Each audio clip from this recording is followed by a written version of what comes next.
Shalom, shalom, shalom. Shalom. This is your brother Quan Waller, Brother Bakar. Kappa GMS Cleveland, coming at you with another lesson through the Spirit. Before we get into this lesson, we'd like to give all praise, honor, and glory to Yahweh, Yahweh, Bahashem, Bahashim, Yahushua. Yahushai, Bahashim, Hakadash. Double honors to the elder apostles and elder bishops of Great Millstone who teach this truth, to who we will. Kazak Shalom to the hopeful elect. All right, this lesson is going into how we're ready to be delivered out of our captivity. We're ready to be released from our oppressors. Because we tired of being up under this defiled man. Right. You know, Psalms 144. I got you. This Psalms 144, and that was verse 11, right? Or verse 11. It say, "Rid me and deliver me from the hand of strange children, whose mouth speaketh vanity, and their right hand is a right hand of falsehood." Right, the right hand is a right hand of falsehood, which is wickedness. That left hand side. That's what I was about to speak on just before you grab that. We're up under this man's laws, his ways, and his philosophies, which is doing what? Messing us up, or even worse, with the curses. All right, so what is that doing? Putting us in a worse place to what? To be put to death here. All right, like we did that lesson. I brought out that Hebrews 13 and 14, how we seek a kingdom to come. We ready to get about this place, man. We ready for the Lord to deliver us out of this man's hands. I got something. This Psalm 17 and 13. Arise, O Lord, disappoint him, cast him down, deliver my soul from the wicked, which is thy sword. And that's just going into the strange children, Esau, Edom. That's not of the bloodline of Abraham, Isaac, and Jacob, man. The Lord used this devil to be our whooping stick, to be a punishment from turning against Yahweh Shem Yahushua, man. But hey, we in this state now where we pray to the Lord to deliver us from this, man. Just like how the Lord delivered the nation of Israel out of the hands of Pharaoh, because he heard they cry. Hey, it's gonna be the same thing here in this kingdom, man. The Lord go hear his elect cry and deliver his elect. We speak about that in Ezekiel 9 and what, 4? Right. All right, exactly. Kind of right. Yeah, because like the brother said, being in this, being under the curses, then you're not just under the curses. Being under this, in this society under the curses, it make it way more harder for an Israelite, especially a Israelite man. Because you got to deal with, because this society is set up for what? For the Israelite man to be at the bottom. To not prosper. What you got? This is Ezekiel 35 and 10. It says, because thou hast said these two nations and these two countries shall be mine, talking about the southern and northern kingdom, Judah and Ephraim, man. All right, that's what Esau said. He wanted us in his possession. All right, and that's what happened over here in America, man. It says, and it's like it says, and we will possess it, whereas the Lord was there. It says, therefore, as I live, saith the Lord power, I will even do according to thy anger and according to thy envy, which thou hast used out of thy hatred against them. And the scriptures say they had a perpetual hatred against us, man. Even Esau said when his father died, he would slay his brother Jacob. And right now, this is what he over here doing, man. He about to get in his last hurrah. All right, as far as getting over on this, but then the Lord is gonna what? Lift up a standard. All right, which is gonna be a way for us to escape out of this man's hands. All right, it says, and I will make myself known among them, and when I will judge thee. All right, and we doing that now because God, the Lord put the Spirit on us. All right, and we able to understand the times and the signs. All right, and then we about to soon see our Lord coming back to literally deliver us out of this man's hands. All right, you got something? No, I got that. Isaiah for you. You still want that? The stars of heaven. Oh, you can go ahead. All right, this is Isaiah 14:13, it said, "For thou hast said in thy heart, I will ascend into heaven, I will exalt my throne above the stars of the Most High. I will sit also upon the mount of the congregation in the sides of the north." And this going into Esau, Edom once again, because they the stars of the Most High is who? The Israelites, man. And Jeremiah talk about how Judah and Ephraim were oppressed together. And where were they oppressed together at? Here in this place, America, man. But it said that this devil, Brad, Esau, he exalt himself above the stars of the Most High by what? Putting us in the projects, putting our kids in the school systems. You got to go to him for the one and all things, saying that the Most High, his son, looked like him, so on and so forth, man. Got our people believing into these lies and bugged out. And the North is talking about North America.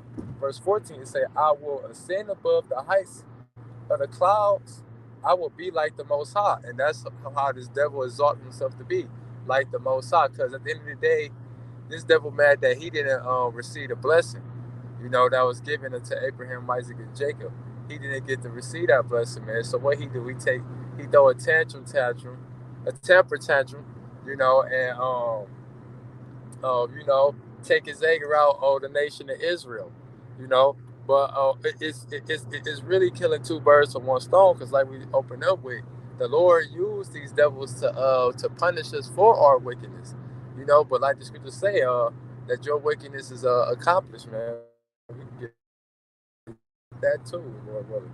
But for verse 15, it says, "Yet thou shalt be brought down to hell, to the sides of the pit," and hell is the grave. So this devil trying to exalt himself, and put himself on a pedestal. But guess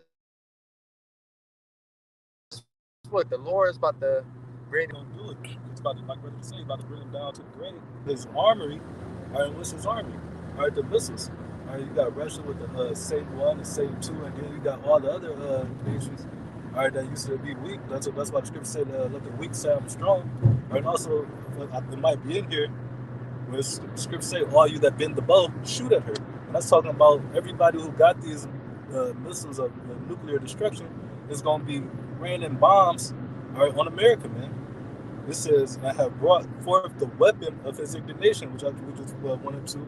And Job would talk about that bow of steel shall strike him through.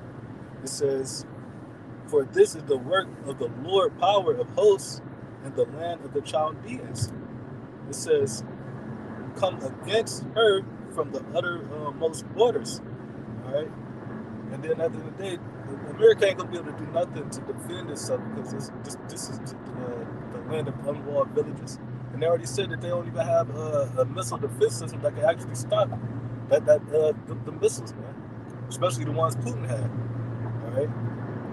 It says, "Come against her from the uttermost border, open her storehouses, cast her up as heaps, and destroy her utterly. Let nothing of her be left."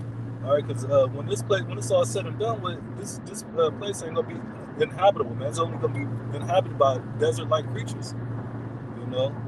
It says, "Slay all her bullocks, let them go down to the slaughter." It says, "Warn to them, for their day is come, the time of their visitation," man. So the Lord about to soon visit this place, man. But it was another prison that just slipped my mind. We're gonna come back. But you got something? Yeah, this Lamentations 4:21. It say it's a lot. Yeah, this Lamentations chapter 4, verse 21. It say, "Rejoice and be glad, O daughter of Edom, that dwellest in the land of Uz." And hey, this talk about the descendants of Edom. It say, "The cup also shall pass through. Also, it say, the cup also shall pass through unto thee. Thou shalt be drunken, and thou shalt make thyself naked. The punishment of thine iniquity is accomplished, O daughter of Zion." And that's talking about the descendants of Israel. "He will no more carry thee away into captivity. He will visit thy iniquity, O daughter of Edom, he will discover thy sins. You know, so at the end of the day, we at the end of our captivity. We pretty much paid for our tab for our wickedness, man. So now it's time for the strange children to pay for their wickedness, man, which is Esau and these other nations. You know, but hey, mainly Esau, man. He got a long tab to pay for, you know, because he's the wicked man, and he helped afford the affliction, man. You know, he uh he, he brought more oppression upon his brother that he was supposed to do. You know, he touched the apple of the Lord's eye, man. You know, so yeah, man, this devil has a lot to pay for real soon. You know, and in the meanwhile, what what we do continue to seek the Lord and wait for this devil to go down, man. But we watching him go down right before our eyes, man. I remember I was about to say, because when we was going to Jeremiah 50 and 27, it says, slay all her bullocks. I mean, I was going to say that the Lord had a sacrifice on Basra, man. So right now, we're making an altar fat, man, by coming out and prophesying against this man. All right?